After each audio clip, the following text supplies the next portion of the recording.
यह कथा उस समय की है जब श्री राम ने वानर और भालुओं की सेना के साथ लंका पर हमला बोल दिया था।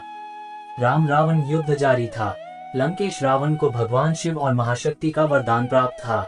यही कारण है कि श्री राम के समस्त शस्त्र विफल हुए जा रहे थे। श्री राम की सेना शत्रु सेना से पराजित होने लगी थी। जहां शत्रु सेना का मनोबल एवं आत्मविश्वास बढ़ रहा था, वहीं श्री राम की सेना में हाहाकार मची थी। वानर सेना का मनोबल टूटने लगा था। मन में निराशा व्याप्त होने लगी थी। इन दृश्यों ने मर्यादा पुरुषोत्तम को निराशा के भंवर में डूबने उतराने की स्थिति में ला दिए थे। रावण भगवान शिव एवं मां शक्ति के वरदान से गर्वोन्मत्त हो रहा था।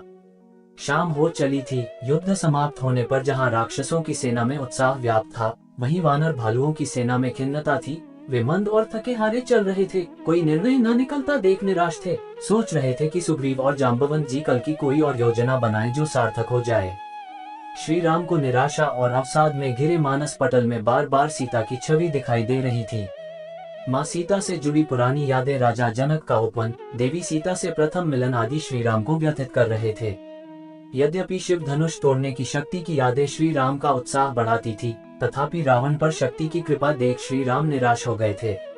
युद्ध से लौटकर श्री राम ने अपने दल में मंत्रणा करते हुए अपनी स्थिति स्पष्ट किया।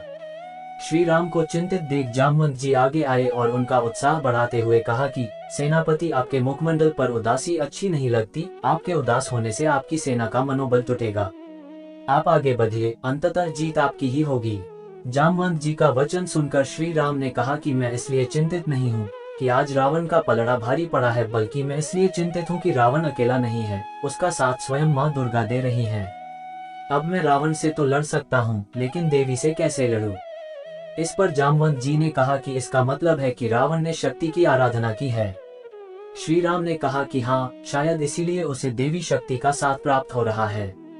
तब जामवंत जी ने कहा कि हे राम, उसने शक्ति की आराधना की है तो आप भी आराधना का उत्तर आराधना से ही दीजिए और आप भी श्री लक्ष्मण जी को सेनापति बनाकर स्वयं शक्ति की आराधना कीजिए। जाम्बवंत जी का यह विचार सभी को पसंद आया। तब श्री राम ने देवी का ध्यान किया और महिषासुर मर्दनी की आराधना का संकल्प किया। इसी दौरान आश्विन माह की शुक्ल पक्ष की तिथियों अर्थात नवरात्र का समय भी चल रहा था।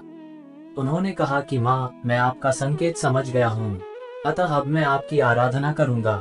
श्री राम ने देवी के सभी स्वरूपों की आराधना और व्रत अनुष्ठान आरंभ किया। इस प्रकार श्री राम ने अपनी शक्ति पूजा शुरू कर दी। इसी कड़ी में एक दिन उन्होंने निश्चय किया कि वह देवी को 108 कमल पुष्प चढ़ाएंगे। इसके लिए श्री राम ने श्री हनुमान जी को 108 नील कमल लाने को कहा। मंत्रों के साथ श्री रामचंद्र जी एक एक कमल पुष्प माँ की चरणों में अर्पित करने लगे। इसी दौरान माँ दुर्गा ने श्री राम की परीक्षा लेने हेतु एक कमल पुष्प को छुपा दिया। 107 कमल पुष्प चढ़ाने के बाद एक कमल पुष्प कम होने पर अपनी पूजा को अपूर्ण होता देख उनके मन में विचार आया कि मेरी माता कौशल्या हमेशा मुझे राजीव लोचन कहकर पुकारती हैं, मुझे कमल नयन कहती हैं। अतः उन्होंने 108वें कमल पुष्प की जगह देवी को अपना एक नेत्र अर्पण करने का निर्णय ले लिया। इस संकल्प को पूरा करने के लिए जैसे ही श्री राम ने अपना धनुष बाण उठाया, देवी ने स्वयं प्रकट होकर श्री राम का हाथ पकड़ लिए। इस प्रकार श्री राम की शक्ति पूजा सफल हुई और मां दुर्गा ने उन्हें युद्ध में विजयी होने का वरदान दिया। अंततः विजयादशमी के दिन दुराचारी रावण का अंत हो गया और श्री राम को युद्ध में विजय प्राप्त हुआ।